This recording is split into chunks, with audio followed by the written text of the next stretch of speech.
Hello दोस्तों, स्वागत है आप सभी का टू द पॉइंट के इंडियन इकोनॉमी के सेशंस में। आप सभी को पता है कि किसी भी सरकारी एग्जाम के लिए, चाहे वो यूपीएससी हो, एसएससी हो या फिर कोई भी दूसरा एग्जाम क्यों ना हो, इकोनॉमी जो है वो बहुत ही इंपॉर्टेंट सब्जेक्ट होता है। तो आप में से कई लोग जो है ये बेहतर जानते हैं कि इसका वेटेज भी जो है वो कई एग्जाम्स में बहुत ही ज़्यादा होता है और इसके कॉन्सेप्ट जो है वो बहुत ही क्रूशियल होते हैं। तो इस सेशन में, पूरे इस सेशन में जितने भी चैप्टर्स होंगे, हमारा एम या फिर हमारा टारगेट यही होगा कि आपको उस इकोनॉमी के बेसिक्स और फंडामेंटल्स को स्ट्रेंथन किया जाए, ताकि आप एडिशनल रीडिंग जो इसके बाद करेंगे उसके बाद जो है आपको इस पूरे सब्जेक्ट पर बहुत अच्छी तरीके से पकड़ आएगी। तो आज का हमारा पहला चैप्टर चलिए शुरू करते हैं और जानने की कोशिश करते हैं कि दरअसल ये वर्ड या फिर ये टर्म इकोनॉमी जो है वो है क्या, या फिर ये इकलौता ऐसा टर्म है, या फिर कई बार हम इकोनॉमिक्स इस तरीके के अलग अलग वर्ड्स जो है वो सुनते रहते हैं। तो आइए जानते हैं इन सभी के बीच अंतर क्या है। आइए आज का पहला चैप्टर शुरू करते हैं, economy and introduction, understanding the concepts. तो आइए सबसे पहले हमारे कॉन्सेप्ट को क्लियर करते हैं कि दरअसल ये टर्मिनोलॉजी का खेल है क्या। देखिए, the terms economics, economy, economic and economical चार अलग अलग वर्ड्स हैं। हालांकि हम इन्हें इंटरचेंजेबली भी यूज करते हैं, यानी कि एक दूसरे की जगह जो है मैंने सब्स्टिट्यूट की तरह यूज करते हैं, लेकिन इन सभी के टर्म्स जो है वो बहुत ही अलग है। The terms economics, economy, economic and economical are interrelated to each other, yet they have diverging factors between them. इनके मतलब या फिर इनके मीनिंग जो है वो सेंटेंस में चेंज हो जाते हैं जब इन्हें इस्तेमाल करना आप शुरू करते हैं। तो आइए इसके बारे में देखते हैं। सबसे पहले इकोनॉमिक्स क्या है। Economics focuses on the action and interplay of economic agents, यानी कि इकोनॉमिक्स जो है वो थियोरेटिकल पार्ट है। ये फोकस करता है उन एक्शंस पर या फिर उनके एक्टिविटी पर जो इकोनॉमिक एजेंट्स कोई भी हो सकते हैं, फाइनेंशियल इंस्टीट्यूशंस हो सकते हैं, बिजनेसमैन वगैरह हो सकते हैं, कोई भी चीज जो इकोनॉमी से रिलेटेड है, इकोनॉमिक्स उसे रीड करता है। याद रखिएगा कि इकोनॉमिक्स जो है वो थियोरेटिकल पार्ट है। In other words, it less a singular focus on economic factors. Specifically जो कोई भी इकोनॉमिक फैक्टर्स होते हैं वो सिर्फ उस पर ही इंपॉर्टेंस देता है। Economics is further divided into micro economics and macro economics. Micro economics यानी कि माइन्यूट डिटेलिंग के साथ, फॉर एग्जांपल किसी एक हाउस होल्ड के एक्सपेंडिचर को पढ़ना, हम उसे माइक्रो इकोनॉमिक्स कहेंगे। वही तौर पर जो है मैक्रो इकोनॉमिक्स जो है वो लार्जर पर्सपेक्टिव से है, यानी कि किसी एक नेशन के पूरे हाउस होल्ड्स के बारे में रीड करना या फिर स्टडी करना, उसे हम मैक्रो इकोनॉमिक्स कहेंगे। तो बहुत ही अंतर है दोनों के बीच। माइक्रो जो है वो माइन्यूट डिटेलिंग यानी कि सिंगल यूनिट के बारे में या फिर किसी स्पेसिफिक चीज के बारे में बात करता है, वहीं पर मैक्रो जो है वो बल्क में, ह्यूज क्वांटिटी में रीड करने की, उसे रिसर्च करने की कोशिश करता है। ये हमारा सबसे पहला टर्म है इकोनॉमिक्स। याद कीजिएगा, याद रखिएगा कि इकोनॉमिक्स जो है वो थियोरेटिकल पार्ट है। The second most important term is economy, यानी कि ये प्रैक्टिकल पार्ट है। इकोनॉमिक्स को पढ़कर ही आप इकोनॉमी चलाते हैं और इकोनॉमी को किस तरीके से चलाते हैं वो आप इकोनॉमिक्स में पढ़ते हैं। बस यही अंतर है दोनों के बीच कि इकोनॉमिक्स थ्योरेटिकल है और इकोनॉमी प्रैक्टिकल है। An economy is an area of production, consumption, distribution and trade off goods and services by different economic agents. वहां पर आपने देखा कि वहां पर भी इकोनॉमिक एजेंट्स को रीड कर रहे थे, लेकिन यहाँ पर प्रैक्टिकल अप्रोच है, किस तरीके से गुड्स वगैरह जो है प्रोडक्शन हो रहे हैं, कंजम्पशन हो रहे हैं, ट्रेड सर्विस किस तरीके से हो रहा है, इन सभी के बारे में प्रैक्टिकल नॉलेज जो है हमें मिलती है इकोनॉमी से।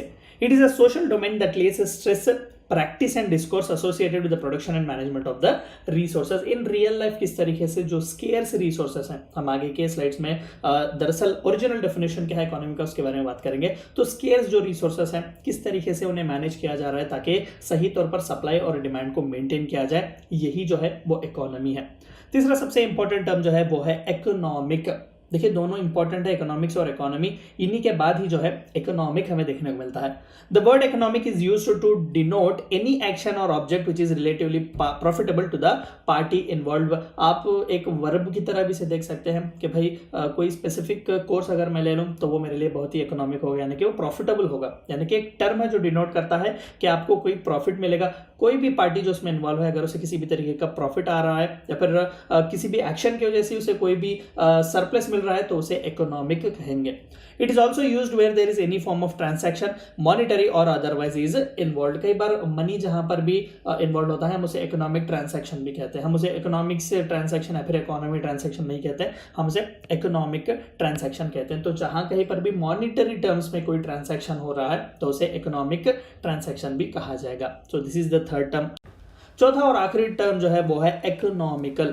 अगेन ये भी जो है कहीं ना कहीं वर्ब की तरह ही है, आपके एक्शन को ही डिनोट करता है। Economical is defined as a wise and prudent use of resources with little or no wastage of resources allocated. अभी जो हमने कहा कि भाई फॉर एग्जांपल मैंने कोई कोर्स खरीदा हुआ है, वो बहुत ही इकोनॉमिक था मेरे लिए, और जो कंपनी उस कोर्स को बेच रही थी उन्होंने बहुत ही इकोनॉमिकल वे में उस कोर्स को बनाया हुआ है, यानी कि बहुत ही अच्छी तरीके से उन्होंने बहुत ही प्रूडेंट वे में, एक वाइज वे में जो है कट शॉर्ट जो भी चीज़ें बहुत इंपॉर्टेंट है वो दिए हुए हैं। लिटिल और वेस्ट जो है ज़्यादातर रिसोर्सेस वहाँ पर नहीं किए गए हैं। तो इस तरीके से इकोनॉमिक जो है वो प्रॉफिटेबल है, इकोनॉमिकल जो है वो भी प्रॉफिटेबल है, लेकिन इन अ वेरी प्लान्ड मैनर, यानी कि एक सप्लाई की तरफ से जो है आप इकोनॉमिकल को बात कर सकते हैं, वहीं पर एक डिमांड की तरफ से, कंजम्पशन की तरफ से आप इकोनॉमिक को यूज कर सकते हैं। It implies precision planning and disposition use of resources to avoid any wastage of resources. Economical planning आपने कई बार सुना होगा कि भाई हमने बहुत अच्छी तरीके से उसकी प्लानिंग की हुई, कहीं पर भी वेस्टेज वगैरह नहीं हुआ, एडिक्वेट रिसोर्सेज को जो है हमने सही तौर पर अलोकेट किया, तो उसे इकोनॉमिकल एक्टिविटी कहा जाएगा। तो ये चार बहुत ही इंपॉर्टेंट टर्म्स हैं, बहुत ही क्रूशियल है, लेकिन इनका डेफिनेशन, लेकिन उनके तौर तरीके जो इस्तेमाल करने के वो बहुत ही डिफरेंट होते हैं, याद रखिएगा। तो आइए सबसे पहले इस सब्जेक्ट के बारे में, यानी कि जो हम ये पूरा सब्जेक्ट है ये ना ही इकोनॉमिक्स के बारे में है, ना ही इकोनॉमिक के बारे में है, और ना ही इकोनॉमिकल के बारे में है। ये सब्जेक्ट जो है वो इकोनॉमी के बारे में है, यानी कि हम प्रैक्टिकल अप्रोच में देखेंगे कि किस तरीके से एक कंट्री की इकोनॉमी या फिर एक कंट्री का जो मॉनिटरी ट्रांजैक्शन होता है, या फिर जो सप्लाई और डिमांड का जो पूरा ये जो सागा होता है, ये किस तरीके से चलता है। यही सबसे इंपॉर्टेंट चीज है जिसके लिए आपको ये सब्जेक्ट जो है हर एग्जाम में देखने को मिलता है। Relation between economics and economy is that of theory and practice. अभी जैसे कि मैंने कहा कि इकोनॉमी किस तरीके से चलाते हैं वो पढ़ना इकोनॉमिक्स है, और इकोनॉमिक्स में जो कोई भी पढ़ा गया है उसे प्रैक्टिकल लाइफ में अप्लाई करना वो इकोनॉमी है, यानी कि इकोनॉमिक्स से थ्योरी है तो इकोनॉमी प्रैक्टिस है। Economics is Indeed the study of how societies use scarce resources to produce commodities and distribute them among different people।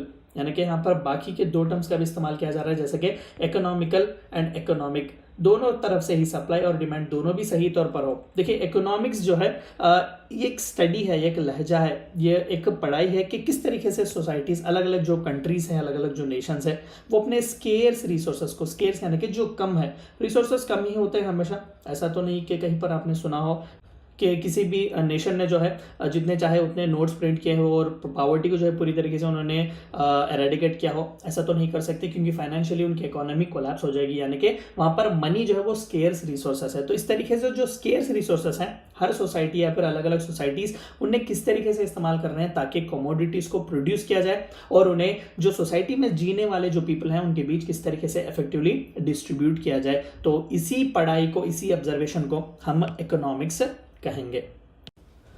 Economics is the science of scarcity. अभी जो picture आपने पहले देखी हुई थी वो लियोनार्डो रॉबिन्स है, बहुत ही बड़े दिग्गज इकोनॉमिस्ट हैं। हम आगे के चैप्टर्स में उनके बारे में पढ़ेंगे। तो वो कहते हैं कि देखिए economics is the science of scarcity, यानी कि स्केर जो चीज़ें हैं, स्केर्स यानी कि कम जो तादाद में जो रिसोर्स हैं उन्हें किस तरीके से आप इस्तेमाल करेंगे, उन्हें पढ़ना, उन्हें किस तरीके से अलोकेट करेंगे, उनका इस्तेमाल किस तरीके से किया जाएगा, उसे पढ़ने को, उस साइंस को ही इकोनॉमिक्स कहते हैं।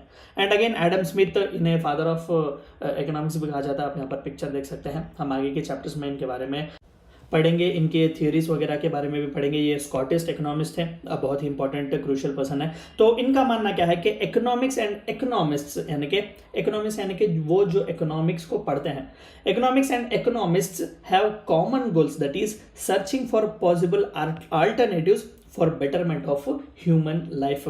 अल्टरनेटिव्स ढूंढते रहना, क्योंकि जो स्पेसिफिक रिसोर्सेस हमें दिए गए हैं उन्हें बस एक ही तौर पर इस्तेमाल तो नहीं किया जा सकता, अलग अलग तौर पर इस्तेमाल किया जा सकता है। फॉर एग्जांपल अगर मैं 100 रुपये दूं और आपसे ये कहूं कि ये पुअर के लिए जो है आप खर्च कीजिएगा, तो अगर मैं 10 लोगों को ये 100 रुपए दूं तो 10 लोग जो है वो अलग अलग तरीके में ये 100 रुपए खर्च करेंगे उन पुअर लोगों को मदद करने के लिए। तो इकोनॉमिस्ट का काम यही है और इकोनॉमिक्स का काम भी यही है कि वो 10 अलग अलग अल्टरनेटिव्स या फिर इससे ज्यादा भी अल्टरनेटिव्स क्या है, जो कोई भी चीजें बेटरमेंट करने के लिए, ह्यूमन लाइफ के लिए जो कोई भी रिसोर्स हैं, हम उन्हें किस तरीके से सबसे कम वेस्टेज जो है वो रखें, ज्यादातर वेस्टेज ना हो, इसे अवॉइड किस तरीके से करें, इन सभी चीजों के बारे में इन डिटेल्ड स्टडी करता है। तो this is what the entire subject of economics and economy is all about. Again याद रखिएगा कि इकोनॉमिक्स जो है वो थियोरेटिकल पार्ट है, इकोनॉमी जो है वो प्रैक्टिकल पार्ट है। ये थी चंद बातें आपको जाननी थी इकोनॉमी एंड इंट्रोडक्शन के बारे में। Thank you for watching my video.